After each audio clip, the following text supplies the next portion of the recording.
Tonight on Global TV News Prime, federal government says it's determined to become one of the world's industrialized nations. Business Nigeria's money supply climbs to 133.25 trillion naira despite CBN's tight monetary policy.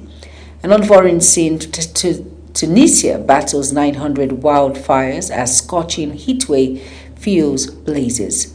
And in sports, Esther Owogu wins Nigeria's first gold medal at 2026 Commonwealth Games.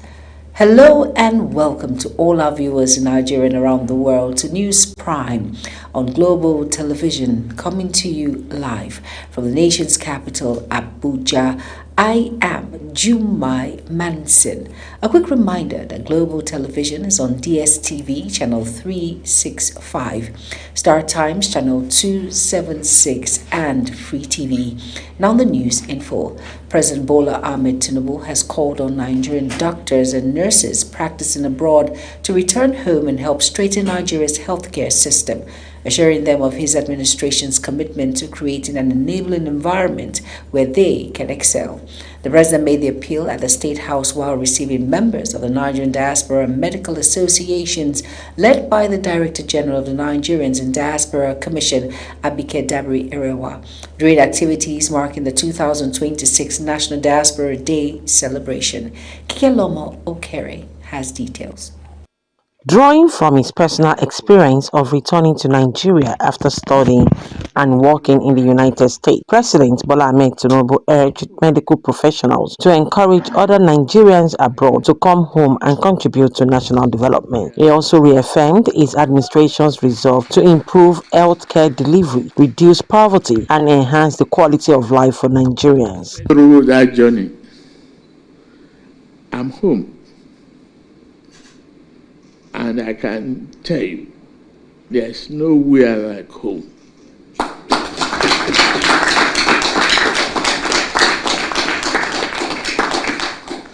I've experienced being in America.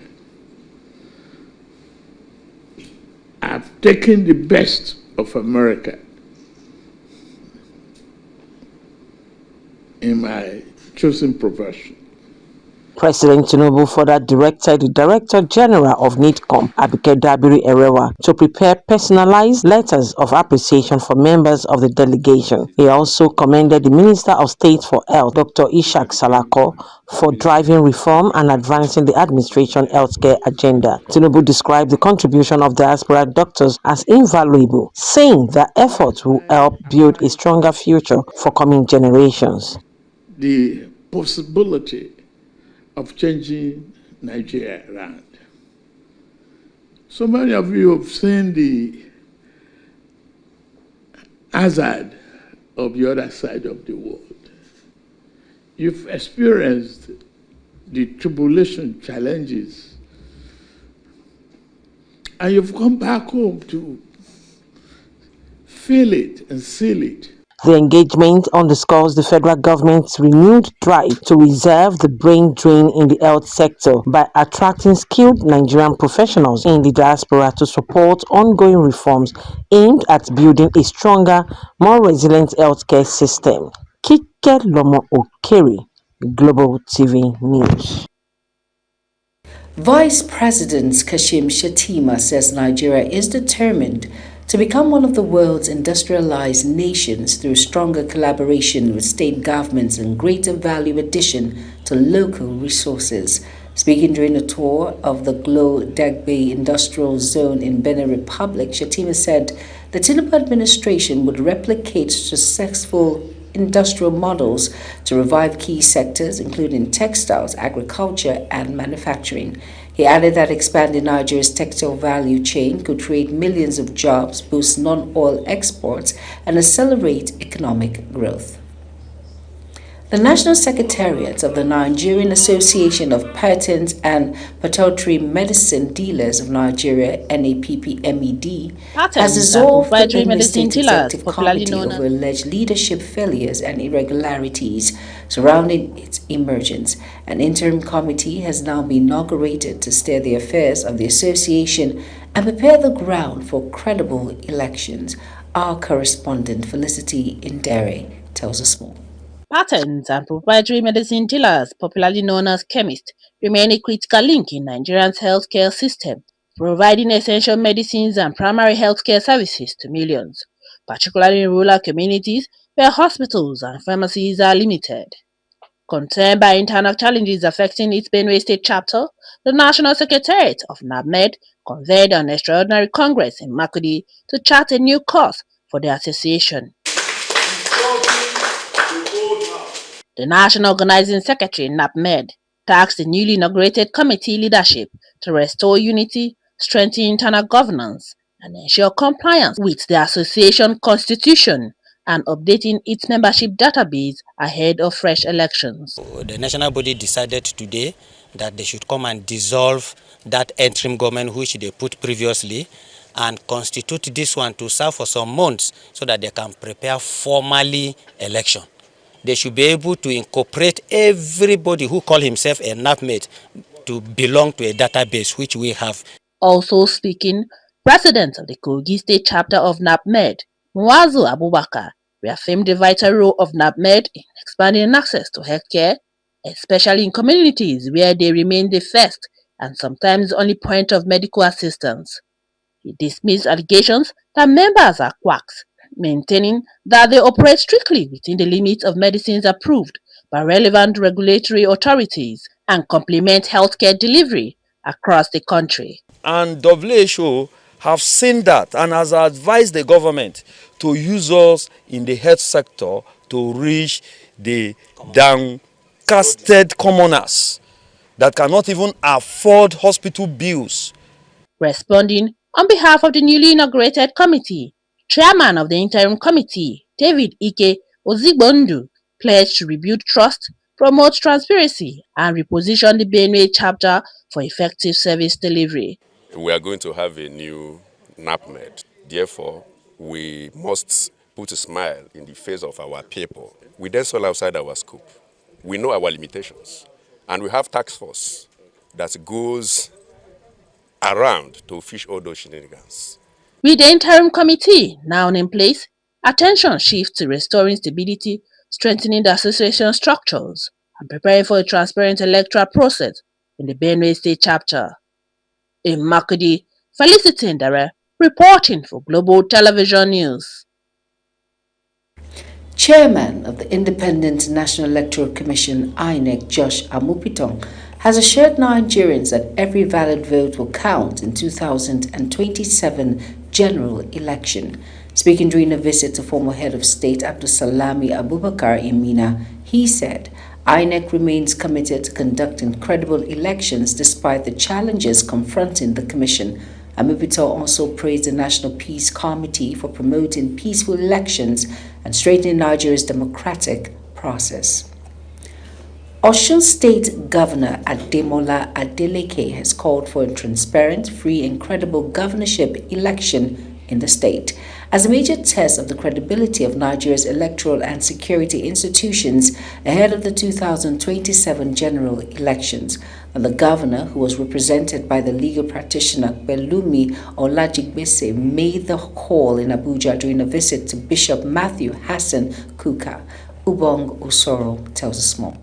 Governor Adeleke, who was represented by the legal practitioner Pelumi Olajabesi, urged the Independent National Electoral Commission, security agencies and other stakeholders to ensure that the Osun governorship election reflects the will of the people. He described the election as a critical integrity test for INEC ahead of the 2027 general elections, stressing that the outcome would shape public confidence in Nigeria's electoral process. He also alleged that the Osun State Commissioner of Police had been compromised and called on the Inspector General of Police to ensure a neutral security architecture for the election. That the election in Osun State must be free and fair.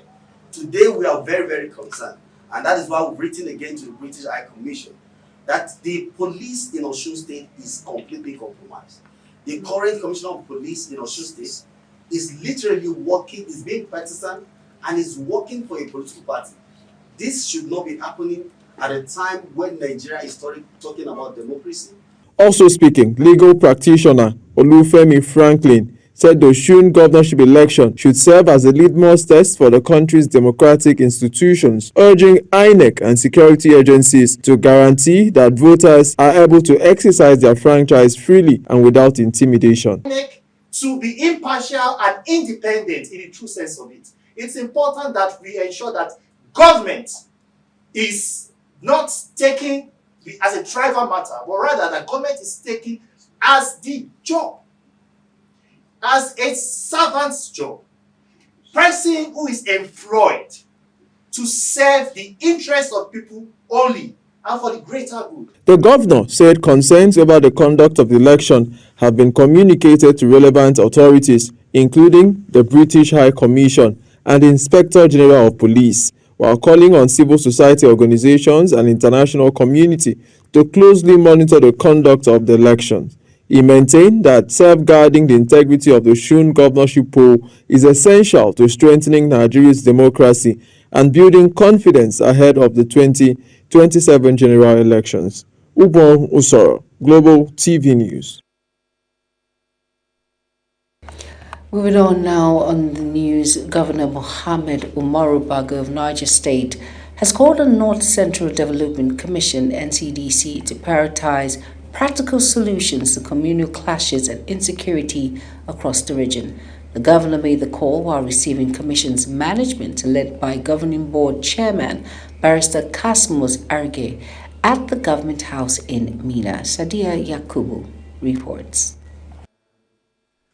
Governor Bago commended the North Central Development Commission for its early strides and urged the agency to focus on tackling farmer-herder conflicts and other security challenges affecting North Central Zone. The governor also proposed a meeting of North Central governors to provide a common platform for shaping the commission's development agenda and addressing region's unique socio-economic challenges. Bago further highlighted the reoccurring impact of annual flooding caused by overflows from the state's 4 hydro dams, saying the commission has a vital role to play in supporting climate change mitigation and disaster response. So one of the take-home for you is to find solutions to addressing communal clashes, mostly farmer-herder clashes. Managing Director of the North Central Development Commission, Cyril Senyo, reaffirmed the Commission's commitment to implementing programs that will drive sustainable development across the region. He said the Commission's intervention areas include transportation, roads, healthcare, education, agriculture, industrialization, water supply, electricity and telecommunications, while assuring the Niger State government of its readiness to partner in addressing insecurity. It was not established to replace or compete with state governments. Rather, our role is to complement your great efforts, fill the critical development gaps, and add value to the initiatives of all the state governors. Chairman of the Governing Board, Cosmas Akiger, said the visit forms part of the Commission's engagement with member states to introduce its leadership and identify strategic areas of partnership for regional development. Your Excellency, this partnership is very important to us. Looking how strategic your state is a state with the largest landmass. It has enormous arable land, mineral deposits, potential for tourism, and major hydroelectric power installations. The visit underscores renewed effort to strengthen collaboration between the North Central Development Commission and member states in tackling insecurity, driving infrastructure development, and improve the quality of life across the region. Sadia Yakubu, Global TV News. Respectfully hand over this to you. Thank you. Over now to the Southern Kaduna People's United Association has filed a suit against Works Minister David Umahi over the death of nurse Mary Habila, who died while attached to his medical team, and is seeking 20 billion naira in damages for alleged breach of duty of care. The suit filed before the Federal High Court in Kaduna also names Habila's father, the Amboyne State Attorney General, and the State Commissioner of Police as respondents, while asking the court to declare that the death occurred under the unexplained, controversial, and unnatural circumstances. The associations are further seeking an order for an independent autopsy by experts from Ahmadu Bello University Teaching Hospital, the University College Hospital Ibadan, and the National Hospital Abuja, as well as comprehensive police investigation before the body is released for burial. A federal high court in Lagos has authorized the National Drug Law Enforcement Agency to dismantle a clandestine methylene laboratory allegedly operated by 3 Mexican nationals and 7 Nigerians in Osun State. The court held that the facility posed a serious public health risk but restrained the agency from destroying some disputed chemicals pending further legal proceedings. The case was adjourned to October for continuation of trial and determination of the status of the remaining exhibits. Bandits have abducted the chairman of Bungudu local government area of Zamfara State, Nura Abdullahi, after attacking his residence in the early hours of Saturday.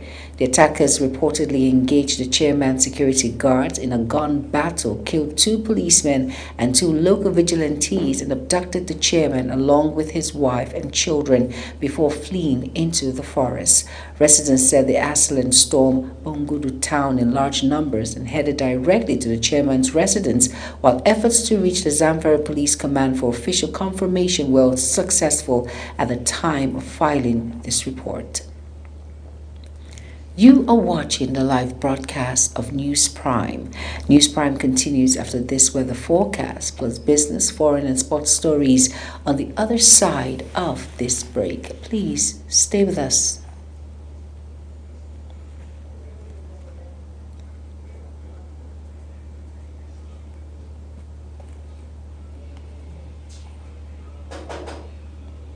Thanks for joining us. We're beginning to see storm activities moving into the country, and these will keep areas within the country busy with rainfall through the evening. As these storms gradually weaken overnight, dominants are expected to move across parts of Plateau and Nasarawa State through the Federal Capital Territory and into Niger and also Kebbi State by Sunday morning. Elsewhere, light rain showers are expected over parts of Ebonyi and also the South-South region. As we head into Sunday afternoon, storm activity is expected to become more widespread across most parts of the north and the central region. Meanwhile, rainfall over the southern cities, including Ekiti, Ondo, Osun, some parts of the South-South and the Southeast, are expected to be lighter and less intense. And that's your forecast. Thank you for watching.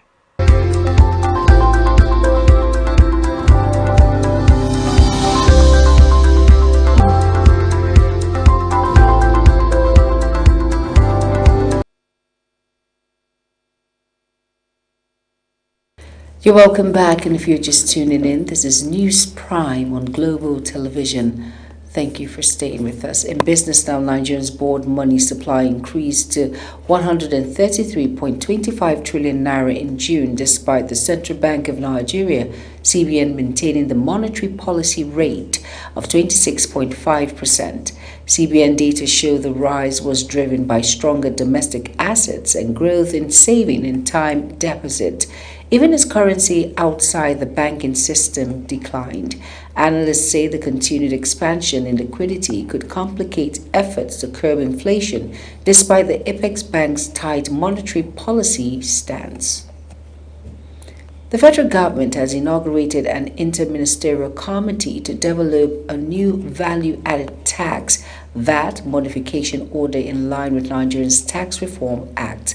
Finance Minister Taiwo Oyedele said the committee would review the existing VAT framework and recommend reforms aimed at simplifying tax administration, improving the ease of doing business, and supporting economic growth. He added that the new framework would complement the tax reforms that took effect on January 1st, 2026. The federal government has launched the Power Force program, an initiative aimed at equipping 5,000 young Nigerians with technical skills in the electricity sector to tackle youth unemployment and strengthen the nation's power workforce. Speaking at the launch, the Minister of Power, Joseph Tegbe, said the initiative will help accelerate smart meter deployment, reduce estimated billing, and improve efficiency across the electricity value chain. Over now to Ubong Usoro for more details. The Power Force program was launched under the Presidential Metering Initiative as part of the federal government's efforts to develop a skilled workforce for Nigeria's electricity sector. The initiative is designed to train 5,000 young Nigerians as certified smart meter installers to support the nationwide rollout of electricity meters and improve service delivery across the power industry. The program is being implemented in partnership with the National Power Training Institute of Nigeria, which will provide technical training, while the Nigerian Electricity Management Services Agency will certify successful participants. Speaking at the launch, the Minister of Power, Joseph Tebe, said the initiative will fast-track smart meter deployment and provide jobs for young Nigerians. For every electricity consumer across our nation, that this administration of President Bola Ahmed Tinubu remains unwavering in its commitment to closing the metering gap. The death of skilled force has long been identified as a showstopper to government's drive to closing the metering gap. And this is precisely why Power Force program is a significant step that we are making to achieve that. The Minister of Youth Development, Ayodele Olawande, described the program as an investment in young Nigerians, saying it provides industry-relevant skills, professional certification, and employment opportunities. The most important part of it, trained, certified, and not just on meter installation, the technicism and the technicality that is in this practice.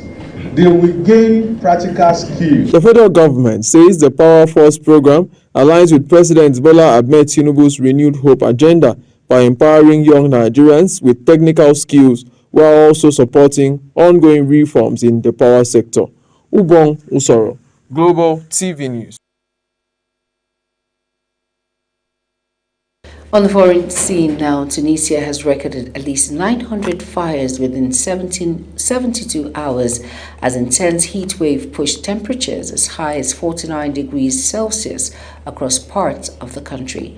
Authorities said most of the fires had been extinguished while international firefighting aircraft from Italy and Algeria joined effort to contain two major blazes still burning. Officials blamed the widespread fires on extreme heat, dry vegetation, negligence, and suspected criminal acts. U.S. President Donald Trump says Venezuela is not yet ready to hold fresh elections despite what he described as sufficient progress in the country, while insisting Washington remains prepared to escalate military action against Iran if ongoing negotiations fail. Trump made the remark during a White House news conference where he addressed questions on both Venezuela's political transition and the continuing conflict with Iran. Mukhtar Qasim tells us more.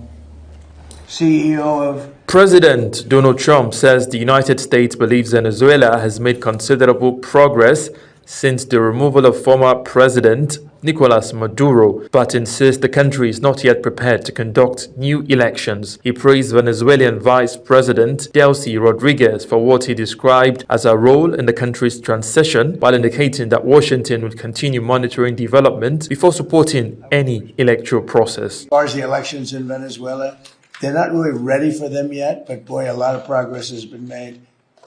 Delcy's been doing a fantastic job, as you know. Turning to the conflict with Iran, Trump said he has not decided whether to authorize a major military operation, stressing that diplomacy remains the preferred option while negotiations continue. The U.S. president, however, warned that American forces remain fully prepared for military action if talks collapse, maintaining that preventing Iran from acquiring a nuclear weapon remains Washington's red line. I tell you that right now we're talking to them, so maybe there won't be a tipping point, and maybe there will. And we're ready to go. Look, we're locked and loaded. We're ready to go, but we're talking to them. So maybe there will be, maybe there won't be a tipping point. Trump's comments come amid heightened tension in the Middle East, where weeks of military exchanges between the United States and Iran have raised fears of a wider regional conflict, even as diplomatic efforts continue behind the scenes. Mukhtar Qasim, Global TV News. Meanwhile, Canada has officially inaugurated the Gordie Howe International Bridge linking Windsor, Ontario with Detroit in the United States. The bridge was commissioned as Canada and the United States continue negotiations over new tariffs announced by President Donald Trump. Again, Mukhtar Kasim reports. Canadian officials cut the ribbon on the $6.4 billion Canadian Gordie Howe International Bridge, describing it as a major investment in cross-border trade despite the absence of a joint inauguration with the United States. The ceremony was scaled back after Washington announced a new tariff on several Canadian products, prompting Ottawa to cancel the planned joint celebration while diplomatic efforts continue to resolve the dispute. Our relationship has been challenged over the last few years, and President Trump has threatened new tariffs just this month, but Team Canada has never been more united. Stretching about 2.5 kilometers across the Detroit River, the bridge is expected to become one of North America's busiest trade crossings, improving the movement of goods and travelers between the two countries. Although trade tensions persist, Canadian officials stressed that the project remains a symbol of decades of cooperation between Canada, the United States, and the state of Michigan. This achievement, having one of the most fluid and secure, high-volume border crossings in the world, is a testament to the long-standing partnership between Canada, the United States, and the state of Michigan. Canada financed the entire construction of the bridge and says it expects to recover the investment over time through toll revenues under the long-term financial agreement governing the project.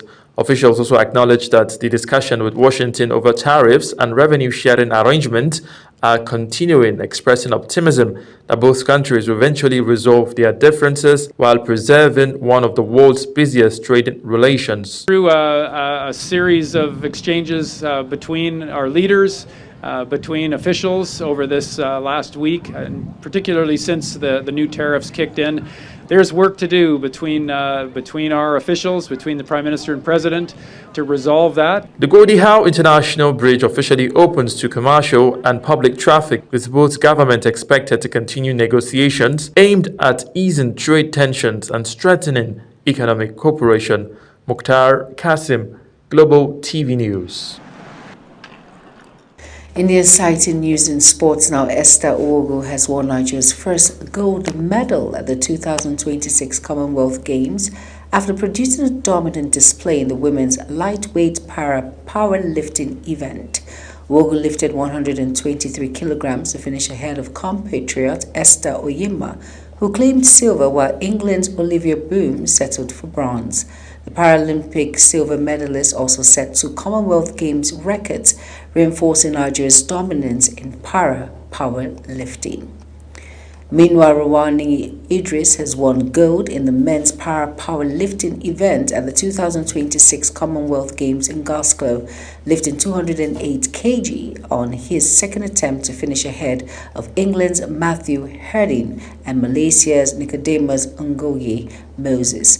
The 23-year-old became the only athlete in the event to successfully lift above 200 kg and secured his first Commonwealth Games gold, although he narrowly missed an attempt to break the Games record of 212 kg. The victory gave Nigeria a 6th medal of the Games and made Idris the country's first male gold medalist in Glasgow, as Nigeria's powerlifting team continued its dominant performance with 3 gold and 3 silver medals.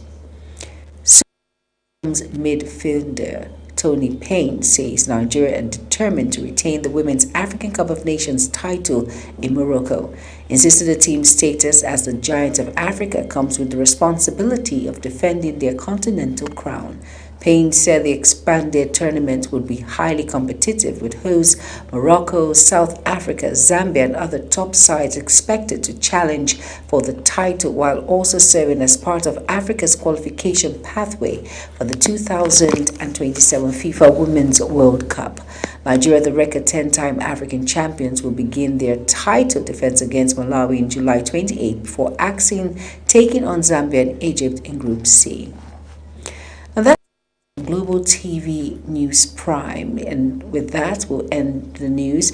Global TV is on DSTV channel 365, Star Times channel 276, and Free TV. Kindly follow us across all social media platforms now showing on your screen by using @Global TV NG. I am Jumai Manson. Thank you for watching.